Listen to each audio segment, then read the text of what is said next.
Church praise the Lord.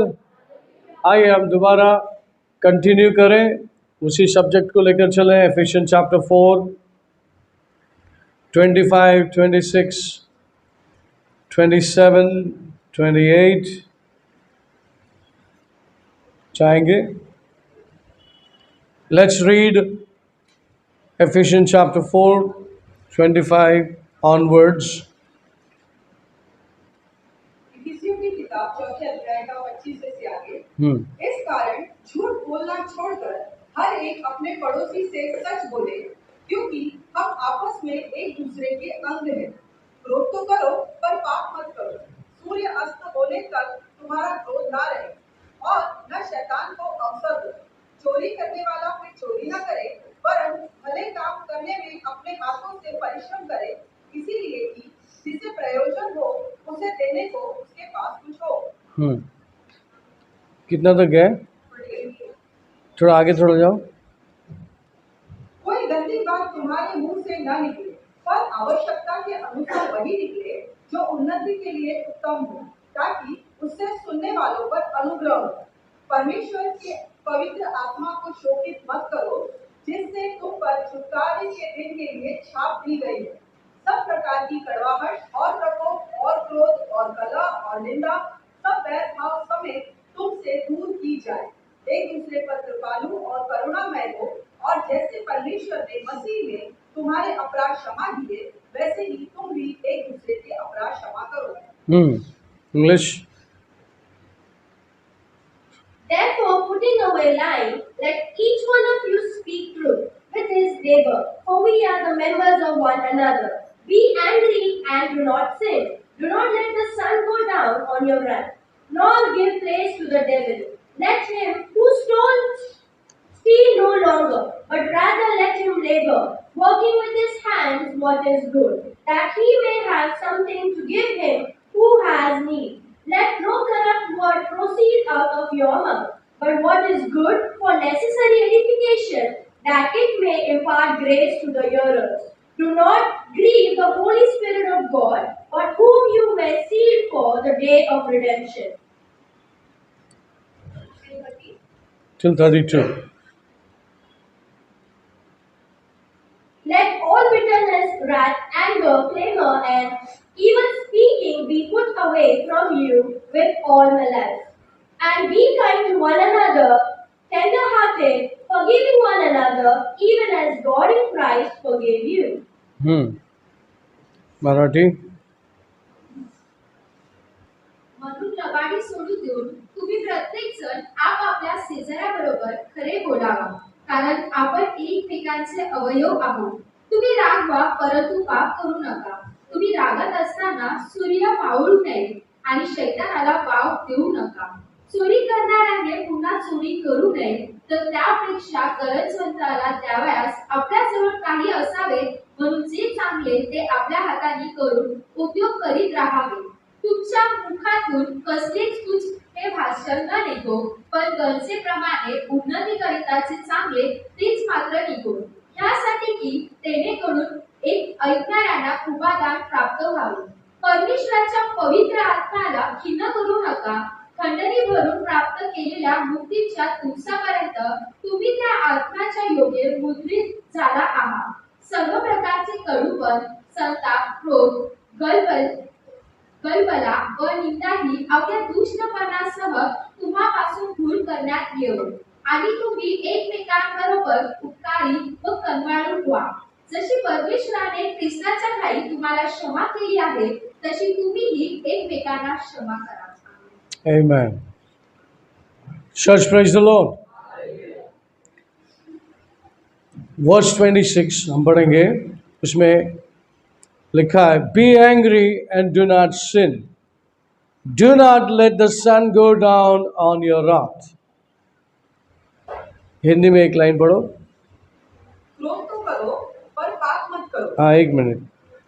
क्रोध English में कैसा है? एंगर। क्या करो? Be angry and do not sin. एक लिमिटेड है। परमेश्वर ने तुमको वचन में इजाजत दिया है गुस्सा बोलिए गुस्सा। परमेश्वर ने लिमिटेड गुस्सा सबको दिया है। वो जो लिमिटेड गुस्सा है, या लिखा गुस्सा करो लेकिन पाप मत करो। यहाँ पर शैतान फायदा उठा सकता है। यहाँ पर आपको बहुत सावधानी से काम करना है। अगर परमेश्वर ने आपको गुस्सा दिया है तो किस लिए, किस जगह में परमेश्वर का गुस्सा काम आता है? कौन सा जगह है जो परमेश्वर का गुस्सा काम आना चाहिए? कौन सा ऐसी जगह है जहां पर परमेश्वर का दिया हुआ गुस्सा काम आना चाहिए?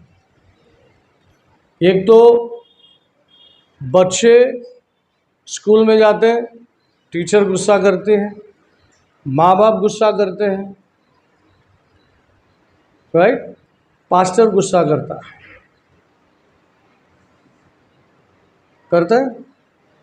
कौन सा जगह में और इस्तेमाल होना चाहिए?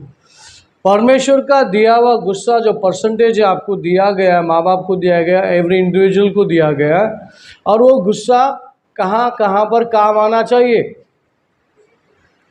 डिसिप्लिन करने के लिए गुस्सा काम आना चाहिए।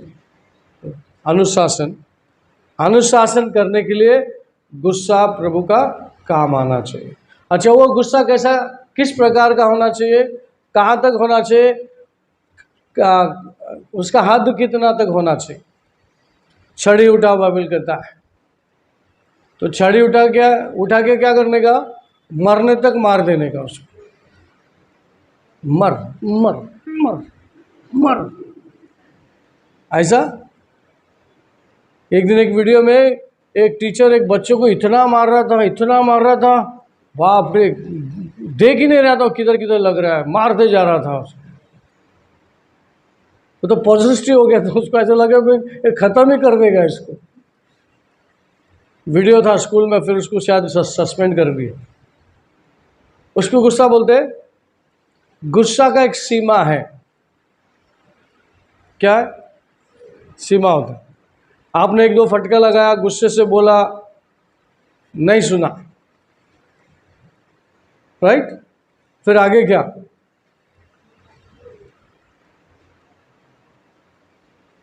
अनुशासन लाने की कोशिश कर रहा है, नहीं हो रहा, क्या एक दिन में हो जाएगा? पेशेंस तो रखो ना, कि आज ही तुम मार के आज ही सीधा कर दोगे उसको।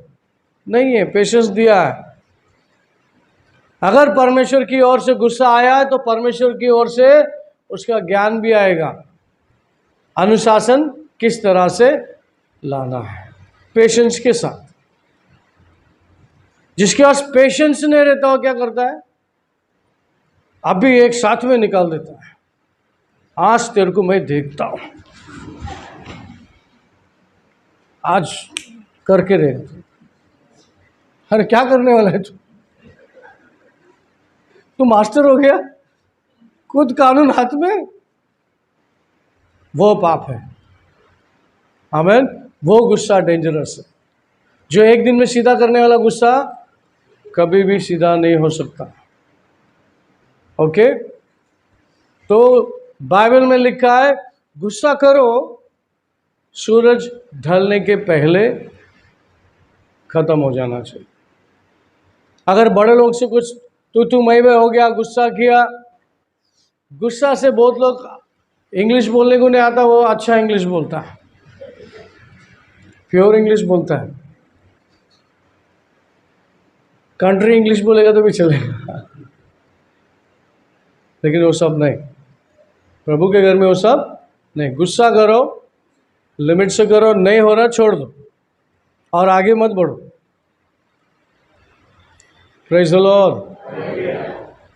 लेकिन उससे ज़्यादा आप जाओगे तो पाप करने की संभावना है।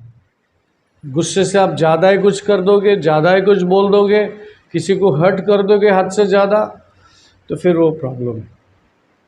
तो ओके, उसके बाद क्या है? सूरज ढलने से पहले हमें लिमिट दिया गया है। वचन हमको क्या कर दिया है? एक सीमा खींच के कर दिया है कि तुम्हारा गुस्सा सूरज ढलने से पहले खत्म होना चाहिए. Be angry and do not sin, do not let the sun go down on your wrath. English Hindi में पूरा पढ़ लीजिए. क्रोध तो करो पर पाप मत करो, सूर्य अस्त होने तक तुम्हारा क्रोध न रहे. हाँ, सूर्य क्या क्या वो सब क्या अस्त अस्त अस्त घर अस्त होने तक, मतलब सनसेट होने तक का आपका गुस्सा भी सेट हो जाना चाहिए. लेकिन ऐसा होता क्या, मुझे बताओ, क्यों नहीं होता? नहीं हो रहा, इसका मतलब आप वचन के विरोध में जा रहे हैं, वचन को इग्नोर कर रहे हैं, परमेश्वर ने दिया हुआ सीमा को पार कर रहे हैं. तो आप किसके विरोध जा रहे हैं? जोर से बोले, किसके विरोध जा रहे हैं? यहाँ लिखा है, do not grieve the Holy Spirit of God. तो यहाँ पे ध्यान से देखने की जरूरत है, ध्यान से पॉन्डर करने की जरूरत है कि आप गुस्से में सूरज भी ढल गया, एक दिन हो गया, 2 दिन हो गया और बहुत सारे दिन हो गया. अभी क्या शैतान के लिए दरवाजा खुला है? कितने लोग देख रहे हैं ये बात को? कितने लोग समझ रहे हैं? मैं चाहता हूं कि आप उसको देखें कि आपने एक ओपन डोर खोल दिया है. किसके लिए खोल दिया है? चोर के लिए. अगर दरवाजा खुला रहेगा तो उसको दरवाजा तोड़ के अंदर चोरी करने की आने की जरूरत है क्या? खुला दरवाजा, घुस जाएगा अंदर, खाली करके चला जाएगा. वैसा अंदर घुस के आपको रोज खाली करके जाता है. एक बताया मैंने, क्या है वो? गुस्सा. और आप इस गुस्से को लेकर नरक में जा सकते हैं. यीशु मसीह ने वार्निंग दिया मैथ्यू चैप्टर में. चलिए थोड़ा देखते हो किधर है.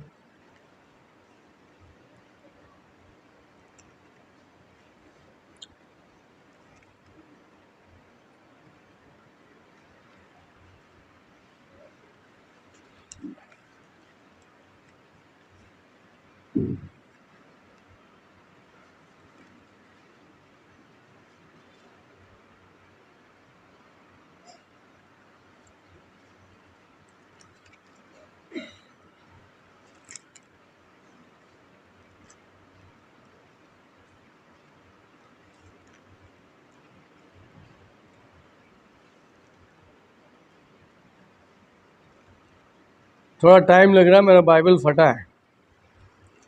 Okay, Matthew chapter 5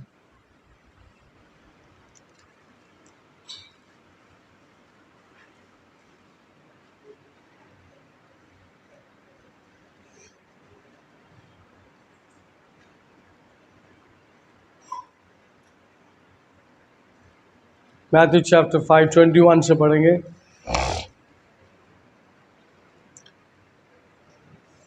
Matthew chapter 5 21 onwards.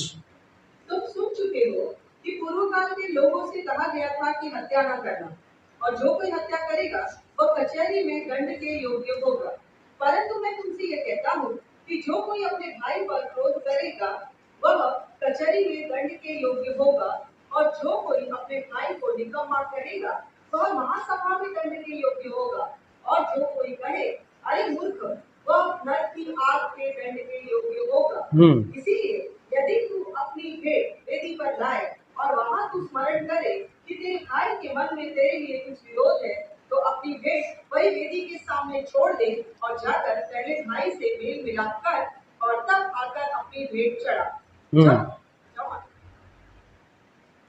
हाँ नहीं, और कौन सा है? क्या? हाँ पढ़ो. 25 वर्ष.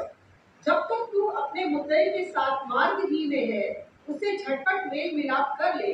कहीं ऐसा ना हो कि मुद्दई तुझे हाकिम को सौंपे, हाकिम तुझे सिपाही को सौंप दे और तू बंदी गृह में डाला जाए. मैं तुझसे सच सच कहता हूँ, जब तक तू कौड़ी कौड़ी ना भर दे तब तक वहां से छूटने ना पाएगा. हाँ, read in English, Marathi. You have heard that it was said to those of old, You shall not murder, and and whoever murders will be in danger of the judgment. But I say to you that whoever is angry with his brother without a cause shall be in danger of the judgment.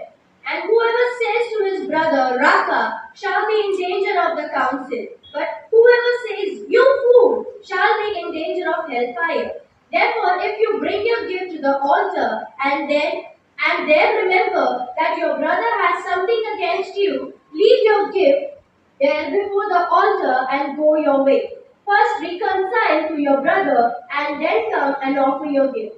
Agree with your adversary quickly while you are on the way with him, lest your adversary deliver you to the judge hand you over to the officer, and you be thrown into the prison. Assuredly I say to you, you will be by no means get out of there till you have paid the last penny. Narati.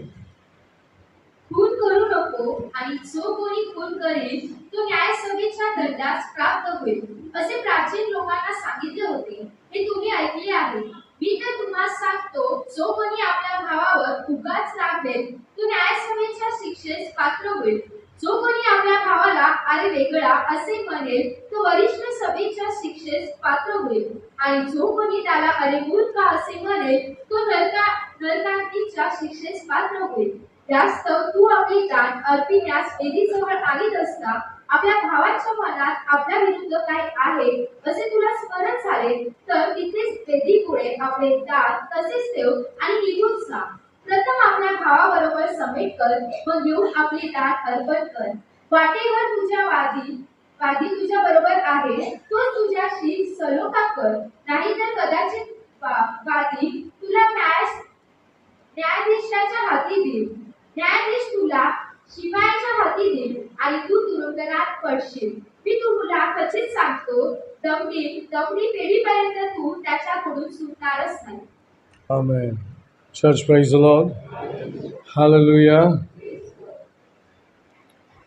Anger जो है, गुस्सा जो है, जब extreme हो जाता है तो आप अपने शरीर के विरोध, परमेश्वर के विरोध और परमेश्वर के अंग के विरोध चले जाते हो. आप किसी को भी मूर्ख कहते हो. मूर्ख जब आपके मुंह से निकलता है, अभी आप बहुत आसानी से निकाल देते हो क्योंकि परमेश्वर का डर ही नहीं है. परमेश्वर को डरने वाला बहुत संभाल के बोलता है. हेलो. ये केयरलेस लोग जो है, केयरलेस, जिसका कोई क्या बोलते हैं उसको, कदर ही नहीं है, तो ऐसे ढिल्ले शब्द बोलते हैं. ढिल्ले शब्द, ढिल्ले शब्द. आपका जो ढीला शब्द है उसका हिसाब दिया जाएगा. मैथ्यू 12, 36, 38, 37. Matthew chapter 12, 36, 37. और मैं तुमसे कहता हूँ कि जो निकम्मी बातें मनुष्य कहेंगे, न्याय के दिन वे हर एक उस बात का लेखा देंगे, क्योंकि तू अपने बातों के कारण निर्दोष और अपने ही बातों के कारण दोषी ठहराया जाएगा. But I say to you that for every idle word men may speak, they will give account of it in the day of judgment. For by your words you will be justified, and by your own words you will be condemned. मी तुम्हाला सांगतो की माणसे जो शब्द व्यर्थ शब्द बोलतील त्याचा हिशेब त्यांना न्यायाच्या दिवशी द्यावा लागेल. कारण तू आपल्या बोलण्यावरून निर्दोषी ठरशील आणि आपल्या बोलण्यावरून दोषी ठरशील. Church, praise the Lord. हर एक शब्द आपके मुंह से निकलता है, उसका न्याय का दिन आपको हिसाब देना पड़ेगा. नंबर 1. नंबर 2, न्याय जब होगा तब देखा जाएगा, लेकिन अब तुम्हारे ओर से कुछ गुनाह हुआ है तो शैतानी दुनिया चुप नहीं बैठा है, बहुत एक्टिव है. शैतानी दुनिया वहाँ पर एक्टिव है जहाँ पर परमेश्वर के लोग उसके हाथ से निकले हुए हैं. पूरा शैतानी फौज वहाँ पर है जहाँ पर चर्च आत्मा में सच्चाई में चलती है. भले दूसरा जगह शैतानी शक्ति हो ना हो, लेकिन चर्च जिधर आत्मा में सच्चाई में चलता है, चर्च जो है आप और मैं चर्च है, जिधर रहते हैं घर में बाहर शैतान वहां पर मौजूद है। जैसा मैंने आपको कहा, शैतान खुद का प्रोडक्शन नहीं कर सकता, उसको ह्यूमन एजेंट की जरूरत है। ह्यूमन एजेंट की जरूरत कहाँ पड़ती है? जहाँ लोगों के बीच में जाके काम करना होता है। लेकिन आत्मा में विश्वासियों के बीच में आना है तो ह्यूमन एजेंट की जरूरत नहीं, उसको इविल स्पिरिट की जरूरत पड़ती है। जहां पर गुस्सा है, समझो उदाहरण, आप गुस्से वाला व्यक्ति है, गुस्सा वाला व्यक्ति है, कितने लोग सुन रहे हैं? और आपको पता नहीं है कि मुझे ये पालना नहीं है, कितने लोगों ने सुना? हाँ। दो व्यक्ति यहाँ पे खड़े रहो, बताता हूँ क्या कैसा होता है। एक व्यक्ति, हाँ आ जाओ चलेगा। हाँ तुम दोनों खड़े हो जाओ। हाँ तू उसके पीछे खड़ा है, और यहाँ पर कौन है? हाँ तू यहाँ पर खड़ा रहे उसके सामने, इस साइड में खड़ा हो। हाँ उसके ऑपोजिट में खड़ा रहे ना। हाँ अब ये व्यक्ति गुस्से वाला है, अभी इसको गुस्सा करने वाला है। कितने लोग देख रहे हैं इसको?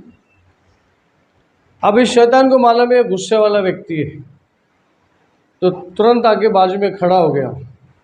अभी वो खड़ा है, अभी इसके सामने खड़ा है, अभी इसको गुस्सा करने का।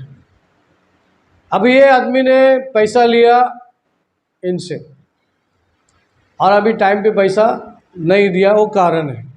टाइम पे पैसा नहीं दिया और अभी ये आ गया पैसा लेने को। अभी गुस्से वाला व्यक्ति कैसा पूछेगा उसको? पूछना कैसा पैसा? लाड़ में आया क्या? कितना फोन करने का तेरे को? पैसा देते कि नहीं? क्या दूं एक?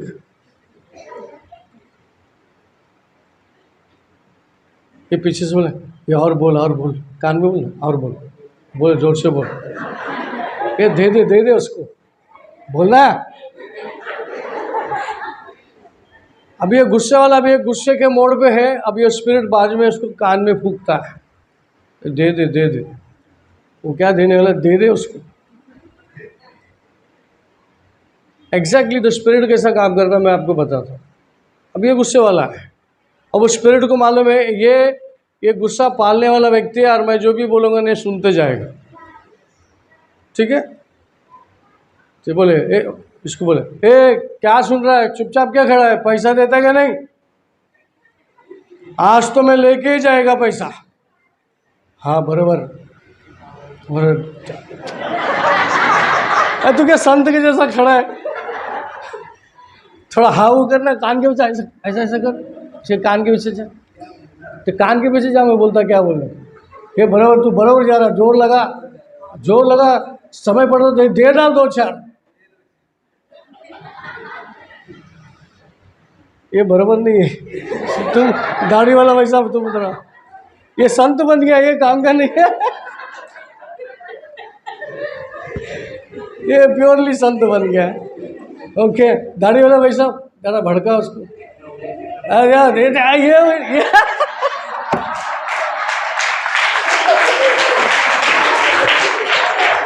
हाँ हाथ उठा, तू क्या? जल्दी बोल। अरे ये भी शर्मिला है। अरे तेरा भाषा मैं बोल रहा हूँ। अच्छा ओके, कितने लोग देख रहे हैं? This is how exactly happens. एक एंग्री मैन के पीछे एक स्पिरिट होता है, उसको हवा देता है, उसके कान के पीछे से इंट्यूशंस आते हैं और वो भड़कता है। अच्छा, उसके जगह में अगर ये बिलीवर है, विश्वासी है, और इसके पास से पैसा आना है, इसके पास से पैसा आना है, तो फिर कैसा पूछे? है ना? हाँ, अच्छे टोन से एकदम, ब्रदर, बोले ब्रदर, ब्रदर बहुत समय हो गया, पैसे कब दोगे? मुझे भी ज़रूरत है। दे देगा तो अच्छा है। अच्छा,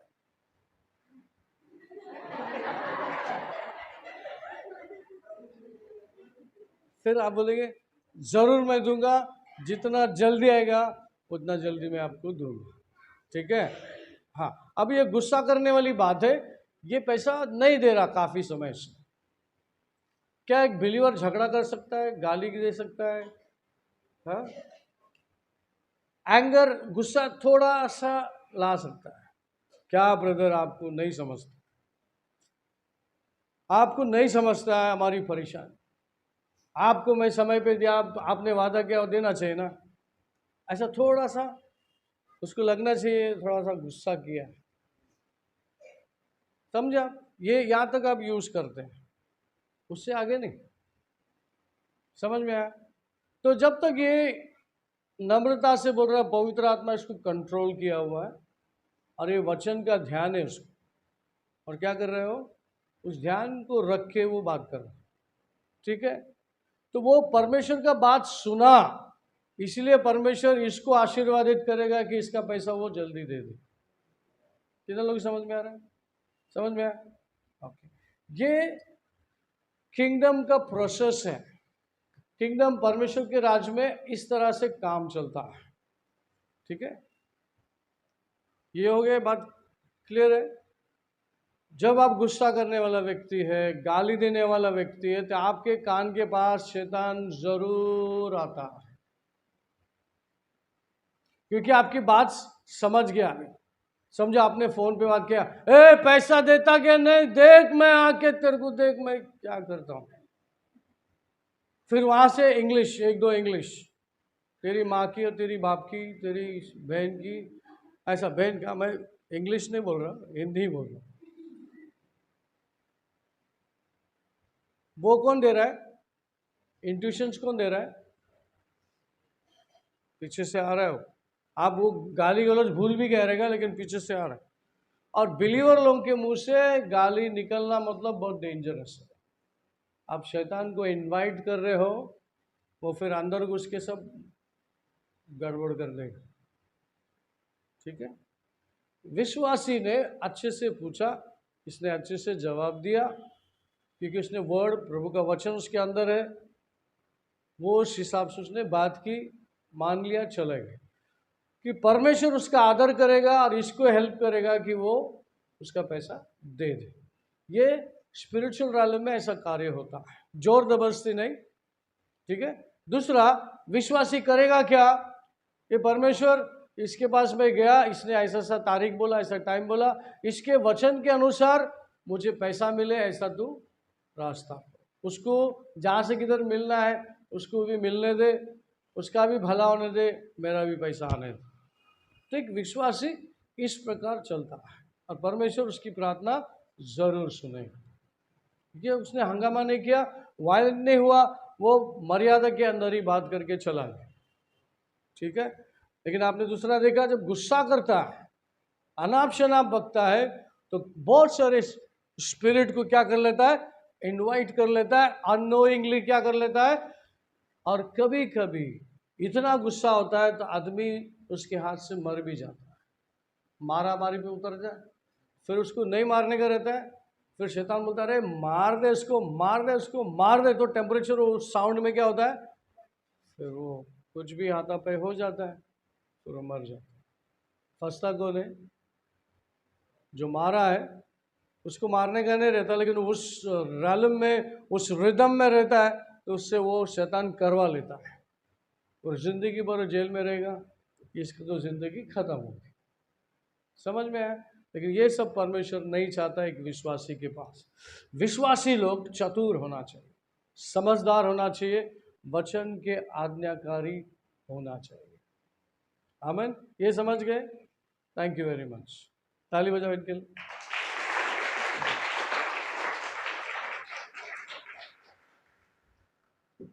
ओके, तो ऐसी अवस्था में, गुस्से की अवस्था में, अगर आप बने रहेंगे तो शैतान के लिए दरवाजा खुला ही रहेगा, वो कभी भी एंट्री मारेगा, कभी भी जाएगा। तो बंद करने का रास्ता क्या है? इस चैप्टर को क्लोज करना है, शैतान को बाहर करना है, दरवाजा बंद करना है। तो क्या है process? What are the process? पहले मैंने एक प्रोसेस बताया था, सबमिशन के बारे में बताया था। क्या प्रोसेस है? जड़ से उखाड़ना है उसको। तो उसका प्रोसेस क्या है? प्रभु के सामने जाना है। हे परमेश्वर, मैं खामखा गुस्से में मैंने बहुत कुछ बोल दिया। हे प्रभु, वो मेरा ही अंग है, मेरा ही विश्वासी भाई और बहन है, मैंने उसको बुरा भला कह दिया। परमेश्वर, मैं आपके पास आने से पहले उसके पास जाऊंगा, उसको मैं सॉरी बोलूंगा, उसको मना लूंगा, उसके दिल को जीत लूंगा। ठीक है, वो मना लिया आपने, उसने बोला ओके ब्रदर, आज के बाद नहीं होगा, मुझे माफ कर दो। सॉरी नहीं, सब लोग बोले रिपेंटेंस, पश्चाताप। जहां पर पश्चाताप आता है ना, तो 180 डिग्री टर्न मारता है वो। दोबारा इस रास्ते में मैं नहीं जाऊंगा, मैं इस रास्ते में चलूंगा आपके कहने के अनुसार। वो होता है रिपेंटेंस। और जब ट्रू रिपेंटेंस होता है ना, उसमें आप देखेंगे परमेश्वर की शांति फ्लो होएगा। परमेश्वर क्या करेगा? उसको माफ करेगा। फिर वो शांति से परमेश्वर के वेदी पे जाकर अपने अर्पण चढ़ाएगा। वेदी पे क्या चढ़ाएगा? अपने आप को लेके जाएगा, जीवित अर्पण चढ़ाएगा। Roman chapter 12 verse 1। कैसा करेगा? जीवित अर्पण। Roman chapter 12 verse 1।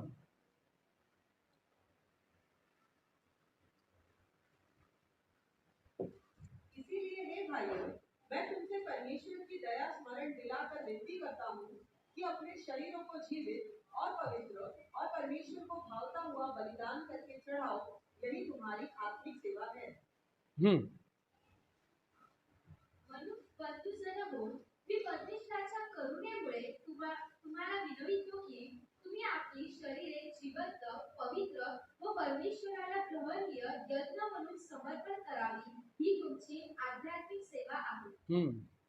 I beseech you therefore, brethren, by the mercies of God, that you present your bodies a living sacrifice, holy, acceptable to God, which is your reasonable service. Amen. Praise the Lord. जीवित अर्पण। अभी हम थोड़ा break लेंगे, उसके बाद दोबारा इस वचनों की ओर मोड़ेंगे और इसकी गहराई क्या आप जांचेंगे और उसको अपनाएंगे। ओके।